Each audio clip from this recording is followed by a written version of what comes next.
Conley reported to admit writing notes Saturday. Atlanta Constitution Wednesday, May 28, 1913.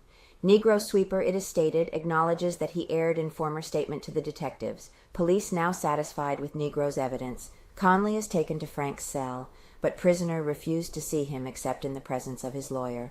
In a grueling 3-hour third degree at police headquarters last night, James Conley, the Negro pencil factory sweeper, is reported to have made the statement that he erred in the date of his original confession, and that he wrote the murder notes at Leo Frank's dictation at 1 o'clock on the Saturday of Mary Phagan's disappearance instead of the preceding Friday. In an effort to confront the suspected pencil plant superintendent with this acknowledgement, Chief Beavers, Chief Lanford and Harry Scott of the Pinkertons took the Negro to the tower at 8 o'clock, where they tried to gain admission to Frank's cell. Sheriff Mangum refused entrance unless permitted by Frank. When word came to him that the police chiefs and the Pinkerton man desired to confront him with Conley, the prisoner positively refused them an audience, declaring that he would have to first consult his counsel, Attorney Luther Rosser. Secrecy shrouds confession.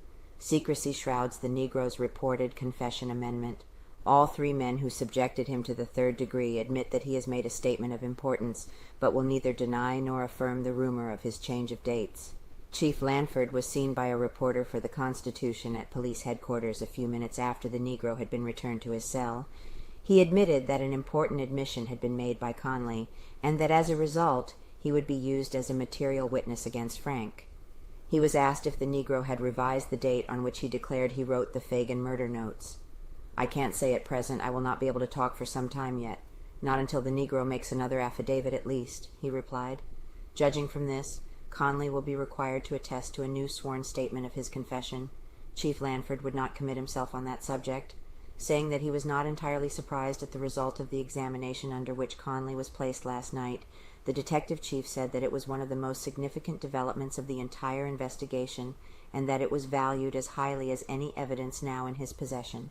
Harry Scott, assistant superintendent of the Atlanta branch of the Pinkertons, who assisted the police officials in the third degree, would not commit himself regarding the rumored amendment to the Negro's admission. He said, though, that an acknowledgement of importance had been gained from the prisoner, and that it was damaging to Frank. Police were worried. Throughout Tuesday, police headquarters was worried over the Negro's statement that he had written the notes he says were dictated by Frank on Friday, and had reached the conclusion that he was either lying or had confused his dates. On the latter theory, he was subjected to the gruelling examination at night.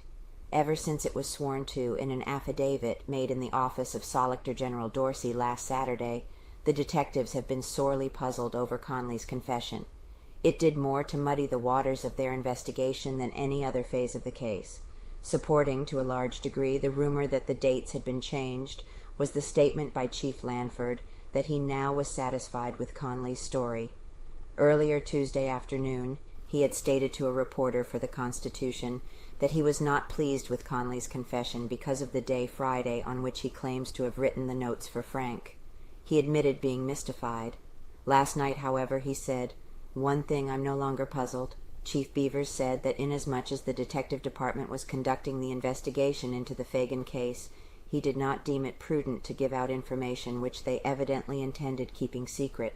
This he gave as a reason for not committing himself on the rumor of Conley's new confession. He told the reporter who talked with him that Conley had not changed his affidavit, laying emphasis on the word affidavit. He was asked if the Negro had changed his statement in any manner. "I did not say statement," he answered. "I said affidavit." It is an admitted fact that Conley has not made a fresh affidavit. Hour is the same. Chief Lanford says that Conley did not change the hour in which he originally declared the notes were written, which was 4 minutes to 1 o'clock in the afternoon. It will be recalled that he stated in his affidavit that Frank had called him to his office at 12:56 o'clock. He was positive of the hour, he said, because on his way to the office he had glanced at the time clock in the hallway just outside the office entrance.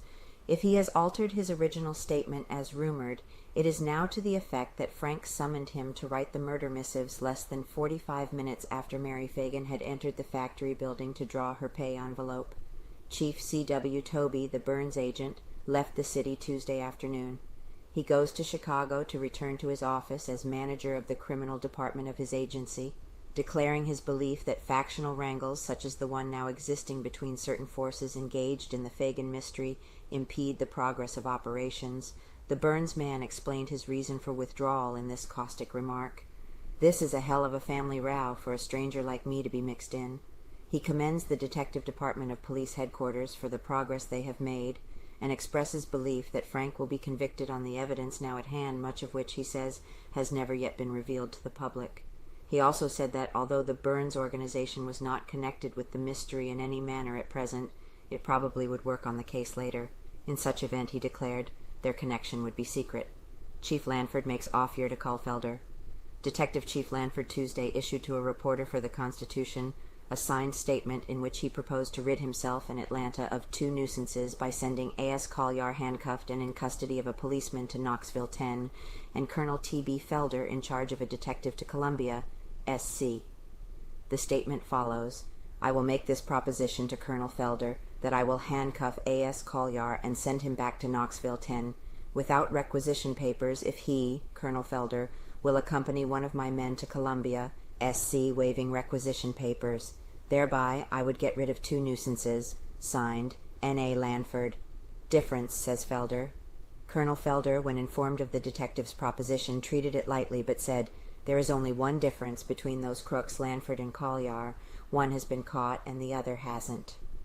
Following Chief Beavers' conference with Solicitor General Dorsey over the proposed presentation before the grand jury of charges made against Colonel Felder by the Detective Department and Felder's countercharges of corruption, the attorney said that he was ready and willing to undergo investigation of any nature. "No investigation would be too exhaustive," he said.